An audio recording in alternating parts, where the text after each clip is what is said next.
ఇంకా దాని గురించి మాట్లాడకుండానే చంద్రబాబు నాయుడు గారు లండన్ వెళ్ళిపోయాడు. ఆయన కుమారుడు క్రికెట్ చూడడానికి వెళ్ళిపోయాడు ముంబై. ఇంకా మిగతా మంత్రులకి పని చేసే అవకాశం లేదు, చెప్పే ధైర్యం లేదు. తండ్రి కొడుకులు తప్ప ఇంకెవడో నోరిప్పే పరిస్థితులు లేవు. కాశీబొగ్గలో దేవాలయంలో తొక్కిసలాట జరిగి 9 మంది చనిపోయి ఒక 20 మంది పైగా గాయపడితే ఏం చేస్తారా అంటే మా నాన్న వచ్చాక ఆలోచిస్తామని లోకేష్ గారు చెప్తాడు.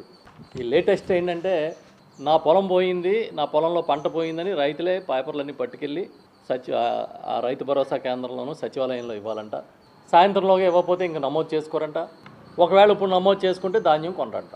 ఇలాంటి కొత్త విచిత్రమైన నిబంధనలు. పోనీ లండన్ నుంచి వచ్చాక ఏమన్నా ఆలోచిస్తారేమో అంటే అది లేదు. లండన్ బాబు గారు వచ్చి డేటా ఆధారిత పరిపాలన గురించి మాట్లాడారంట నిన్న. చాలా ఆశ్చర్యం. అసలు డేటా లేకుండానే ఎన్నాళ్ళు పరిపాలన జరుగుతుందా? పోనీ మీకు డేటా అని రకరకాలు మాట్లాడతారు కదా. ఈ మధ్యన ఏదో గూగుల్ డేటా సెంటర్ అంటారు, ఏఏ అంటారు, క్వాంటమ్ వ్యాలీ అంటారు, అరక వ్యాలీ అంటారు, మీ నోటికి వచ్చింది చెప్తున్నారు కదా. అసలు ఈ రాష్ట్రంలో తుఫాన్లో ఎంతమంది రైతులు పంట పోయిందంటే డేటా లేదు. ఎంతమంది రైతులు నష్టపోయారంటే డేటా లేదు. ఎన్ని రోడ్లు పాడైపోయినాయంటే డేటా లేదు.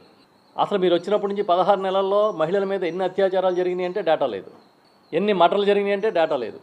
ఎంతమంది రైతులు ఆత్మహత్యలు చేసుకున్నారంటే డేటా లేదు. ఈ కొత్తగా ఒక పదం పట్టుకుంటాడో దాన్ని మార్కెటింగ్ చేస్తూ ఉంటారు. ఇప్పుడు ఏంటి? డేటా ఆధారిత గవర్నెన్స్ అంట.